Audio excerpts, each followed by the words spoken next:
Ҳамада салом алейкум бародаро, хуш омадем ба канали Сим Шарипов ва имрӯз гап мезанем дар бораи як чанд ҳолатҳое ки одамо гум шидагиянд, яъне ки ин бо дархости тамошобино аста. Як чанд видео охиронда ман хеле дархост бисёр дидам ки дар бораи ҳамин ҳолатҳои видео кунем ки одамо гум мешаванд. Марҳамат бародаро, дар видео тамошо кунен ва пеш аз видеоро тамошо кардан одамое ки варзиша мефаҳманд, ман ба шумо тавсия метавонам ки шумо дар ин кори худтон метавонед сум кор кунед. Ба ссилкаи дар комментария буда бигзарен, регистратсия кунен ва дар бурди ҷанговару бозингаро сум кор кунен. Ба наздики бои кия ёки ҷанги кия метавонед шумо ин информатсияро аз канали SM Sport бигирен. Ссилкаш ба пастказкаи видео бигзарен, тамошо кунен, бозӣ кунен, бурд кунен, ҳаловат барен. Сар мекунем видеоро.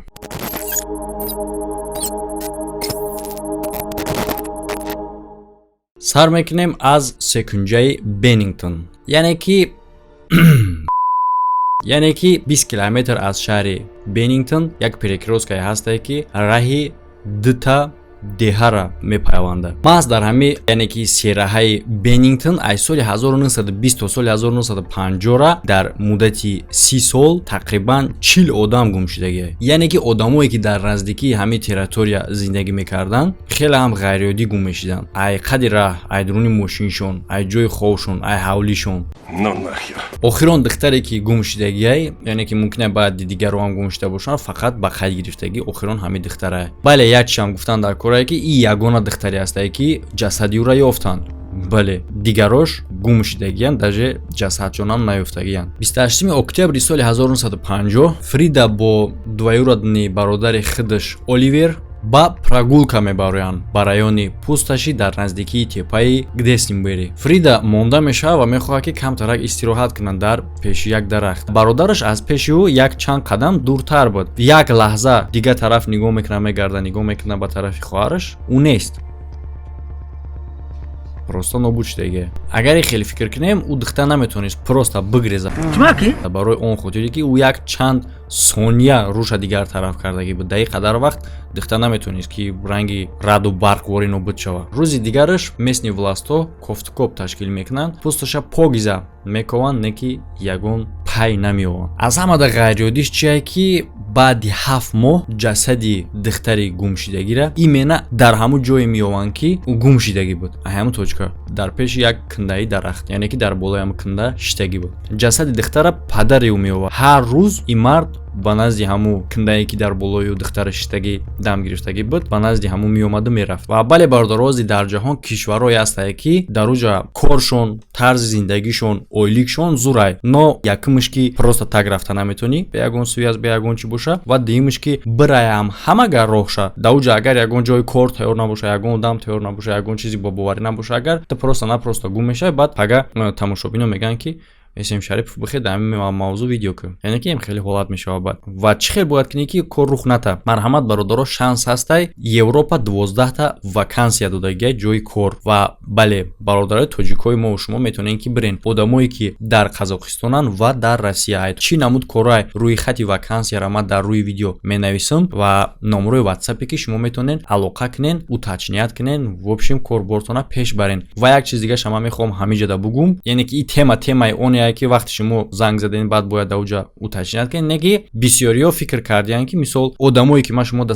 тавсия додаистам билети шуморо мегиранд, ҳамахе фикр кардиянд визаотон айтани шумо туғурӣ мекунанд, яъне ки ҳама расходҳои шуморо айтани шумо мекунанд, шуморо мебаранд. Не бародаро, шумо билетон худтон мегиред. Одамое ки ман шуморо тавсия додаистам барои чия одамо? Ин ҳозир ман шуморо гуфтаистам ки 12 та вакансия дар Европа тайёр. Бихезен бирен. Вот вопрос шумода ки чӣ хебрам бад? Вот ана ҳамин одамо дар ҳамин ҷиҳат шумода кӯмак мерасонанд. Яъне ки барои тайёр кардани документатсияи шумо, барои ҷои кора рафта ёфтани 12 та вакансия шуморо чӣ хел меёбед? Европа куҷода ком чӣ хел чӣ гуна чӣ хел равм чӣ хел документ тайёр кунам? Бутони агар мисол бе ёрдами ин одам марҳамат на ҳамаи кора карда метавонад ва ин кори осонакам нестае. ин одамое ҳастае ки дар ҳамин раҳ шумода кӯмак мекунанд, албатта ҳаққи хизмати худшона барои кор мегиранд. Як чизи дигааш ки барои оё ки ин кор ма документара менависанд ки ин кор ба бовара ҳастае нестае, ин номро бародаро ма аз соли 2017 дар ютубум ма барои як кор намехезам ки 3 сола на уже 4 сол рафтаистае карьера ихма бигирам барои реклама хед ҷазир кунам. Не бародаро, ма чизи боварӣ набоша, ма одаморо нашиносам, ман намехезам хед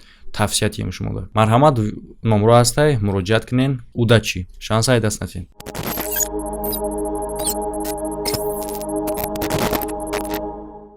ай ҳолат боша рух додагиай ҳозир боша гап мезанем дар бораи ҳодисае ки 21 октябри соли 1978 рух додагӣ буд бо лётчики 19-солае ки гум шид дар вақти парвозиш дар Австралия. Ин ҳодиса яке аз ҳодисаҳое астае ки хуб изучат шудагиай ва официально задокументироват шудагиай.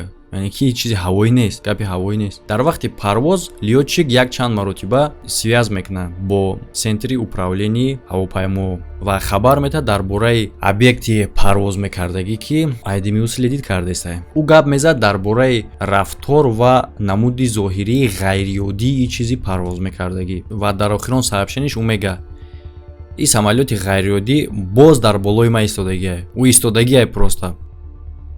Ин самолёт нест. баъди гап 17 сония танҳо як шум мия шум ба монанди як скрипи оҳан буд. баъди кор связ қатъ мешава. на хиди лётчик Валентича на самолёти ӯра намеёванд. баъди хуб изучат кардани ин ҳолат министерствои нақлиётии куҷо баъди хуб изучат кардани ин ҳолат министерствои нақлиётии Австралия ба як хулосае меоянд ки не далчи мекоем не кофтан ё муайян кардан ва ё ки сабаби гум шидани самолёта бо лётчикаш тамоман ғайриқонунӣ то есть ғайриимкон мешавад хеле ҳолат. Нет. октябри соли 1955 киштии тиҷоратӣ бо номи MB Joyta аз Самоа ба ҷазираи Такелау шино мекунад. дар борти киштии 25 одам ва ҳезиму бочкаҳои холии нефт буд. аз байн 4 рӯз мегзара порт хабар метаҳад ки корабл омада расидагӣ нест ва сигнали хатарам дода шудагӣ набуд. яъне ки махсус ҳамин хел намуд сигналҳое ҳастае ки агар ки корабл ба ягон хатар гирифтор шид во хабар метаҳанд мисол базашонда ягон намуд хабар набуд. корабл просто нобуд шудагиай ҳамроҳи 25 одами дар дарунаш буда ва ӯ қадар боридига як группаи калон организоват мекунанд барои ҷустуҷӯ кардани и корабл. киштира бале меёванд бародарову неки кор камтарак ғайриоддиай. киштира як моҳ пас 600 мил аз Самоа меёванд ки просто шино кардаиста буд. нимаш дар дуруни об. ғайриоддигиш ин нестае ки корабла як моҳ пас ёфтанд ё ин ки нимаш дар дуруни об. ғайриоддигиш ҳамеае ки дар дуруни корабл ягон кас набуд. ҳозир шумо фикр мекунед киҷош ғайриоддиай просто корабл шикоф шудай нимаш дар об пуршидай дуруни корабл будай ё биромадиянд ай дурунш. правилно не ки гап дар ҷае ки ӯ сурохе ки корабл шидагӣ буд ӯ сурох ӯ қадаре набуд ки ба ин дараҷа зарар бина корабл нимаш тайёр шава ва одамош бигрезанд ки ҳозир ғарқ мешавем титаникворӣ. ба ғайр аз ин коро бо тирезаҳои корабл шикастагӣ буданд. двигатели асосиш ба матрас пӯшондагӣ буд бе ягон сабаб барои кор. барои чӣ двигателя матрас мепӯшонӣ? яке аз пассажиро врач буд. сумкаи медицинскиш дар палуб буд ва якчанд намуд инструментора наёфтанд. ба ҷои инструментҳо боша як пора матоҳи хунӣ мондагӣ буд. баъдан ягон намуд теория ягон намуд сабаб ягон чиз дига дар бораи ин корабл маълум нест. ҳозир агар шумо бигӯед ки бале ягон кор шуда одамош просто гирехтиянд ки ғарқ нашава савол дар ҷа меояд ки одамош ба чӣ рафтанд. якум дуюм ки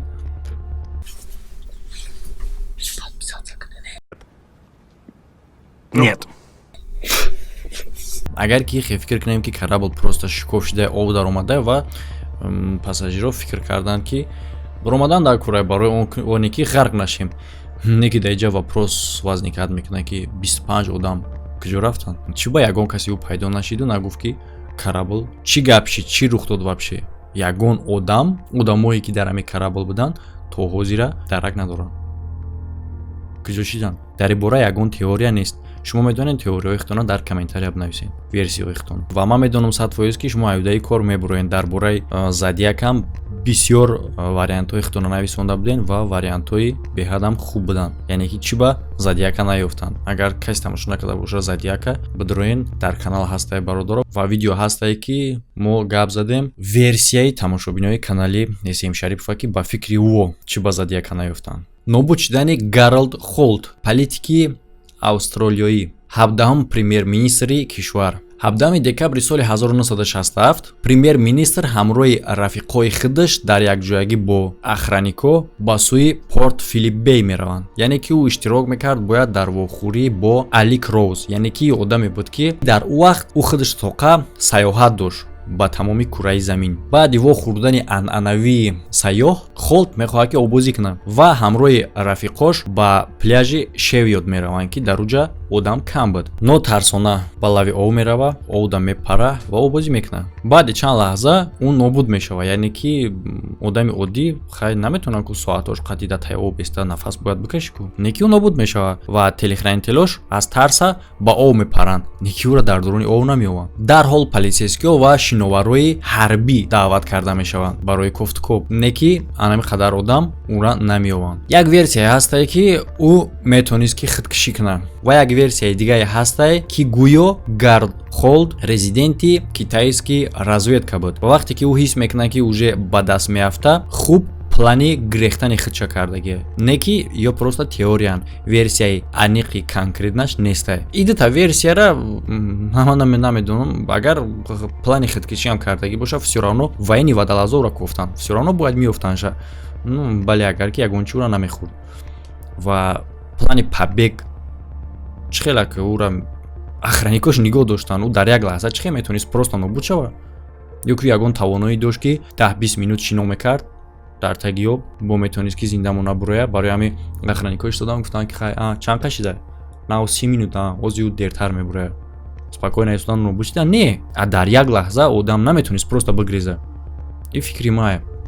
шумо метавонед фикротна дар комментария бинависед бародаро. фаромӯш накунед видео ба шумо маъқул шуда боша лайк, маъқул нашуда боша дизлайк. барои оне ки аз баромади видеои нав бехабар намонен, ба канал обуна шудана фаромӯш накунед. ва агар одамое боша ки обуна бошен видеои нав ман мебарорам ба шумо оповещение намея, не ки хабар намея, подписаться кунед, аз нав подписаться кунед, колокольчика бижиқен, шумо да оповещение омадан сар мешава. ҳамада хайр бародаро, то видеоҳои оянда.